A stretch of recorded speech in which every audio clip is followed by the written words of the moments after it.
नमस्कार। रामचंद्र जी के वनवास जाने के बाद यह स्थिति पैदा हुई कि राजा गुह ने रामचंद्र जी के साथ 2 गुप्तचर भेजे थे, जो संगबेरपुर से चित्रकूट तक उनके पीछे पीछे गोपनीय रूप से साथ में आए और वापस जाने के बाद उन्होंने राजा गुह को पूरी स्थिति बताई कि रामचंद्र जी भरद्वाज आश्रम गए, वाल्मीकि आश्रम गए और उसके बाद चित्रकूट पहुंच गए।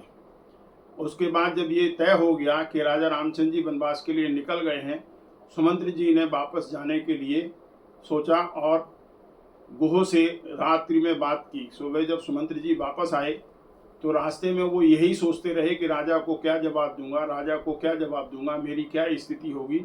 इसलिए सुमंत्र जी शाम के समय अयोध्या पहुंचे। सुमंत्र जी का रथ खाली देख के अयोध्या के निवासियों को शंका हुई।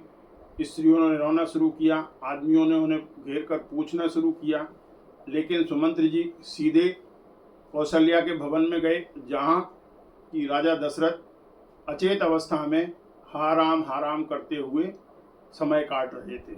जब उन्होंने सुमंत्र जी को देखा, कौशल्या ने बताया कि सुमंत्र जी आए हुए हैं, तो उन्होंने कहा राम आए? सुमंत्र जी ने कहा नहीं, आपके आदेश के अनुसार ही वो वनवास के लिए निकल गए।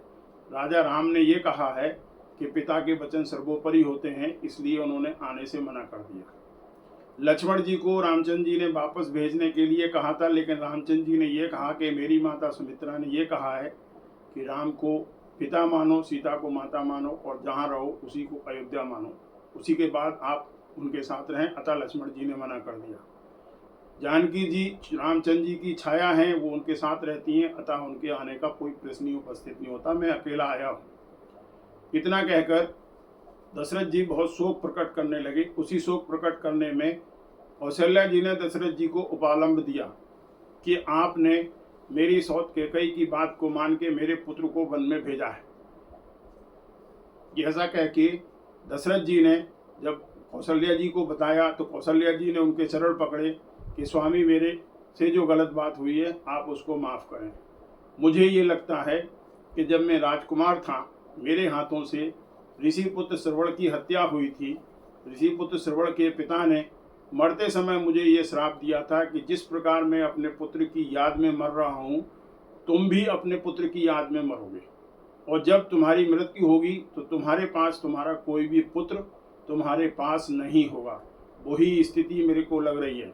राम और लक्ष्मण वन चले गए, भरत शत्रुघ्न अपने ननिहाल में हैं, ये अयोध्या में कोई नहीं है, और राजा दशरथ हाराम करते हुए गुजर गए।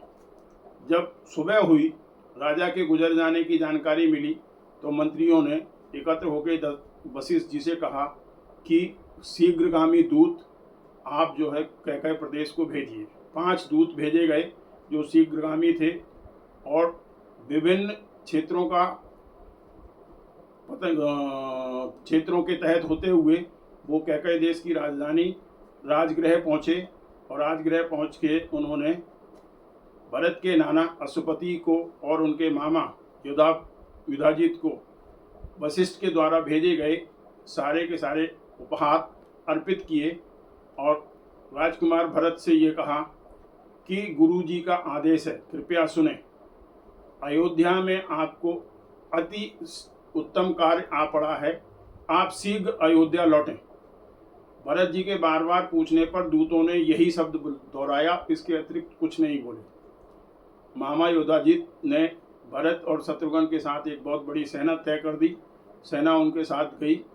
सेना को वापस जाने में 3 दिन का समय लगा। इतनी शीघ्रता से भरत जी अयोध्या वापस आए। जब वो अयोध्या में वापस आए तो अयोध्या में किसी ने उनका मुंह देखना उचित नहीं समझा। उनके मुंह को देख के सब लोग पलट जाते थे।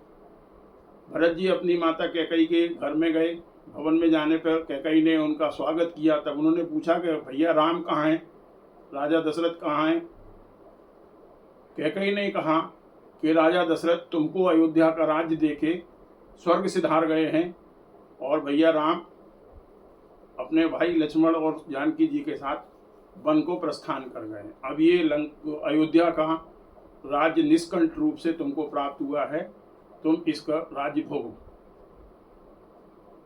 शत्रुघ्न जी ने पता किया कि इसकी कर्ता धर्ता मंथरा है।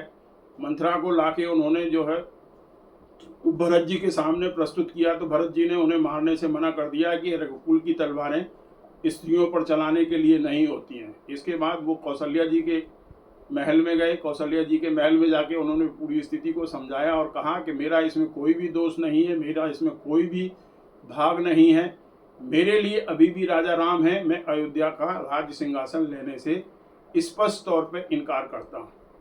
अयोध्या में इस प्रकार की स्थिति पैदा होने पर किसी के भी राजा न होने की वजह से अव्यवस्था न फैले, इसलिए वशिष्ठ जी ने सबसे पहले कढ़ाई में रखे हुए राजा दशरथ के शव को व्यवस्था की कि उनको विधिवत तौर पर जलाया जाए, उनका दाह संस्कार किया जाए। मरते समय राजा दशरथ भरत को अपने दाह संस्कार से रोक गए थे, मना कर गए थे, इसलिए दाह संस्कार की पूरी प्रक्रिया शत्रुघ्न जी ने संपन्न की। संपन्न करने के बाद विधिवत तौर पर 10 दिन के बाद दशगात्र हुआ। दशगात्र के बाद जब सभा बैठी, सभा ने ये कहा कि राजा भरत जी गद्दी लें और राज करें। भरत जी ने ये कह दिया कि मेरे सामने ये स्थिति है कि ये कठिन परिस्थिति में भी मुझे राज दिया जा रहा, मैं इस राज को लेने से इनकार करता हूँ। मैं आपके सामने प्रस्ताव रखता हूँ कि राजा राम ही होंगे, हमें उनको मनाने के लिए चित्रकूट चलना चाहिए और चित्रकूट चल के हम उनको मना के वापस लाएं। धन्यवाद।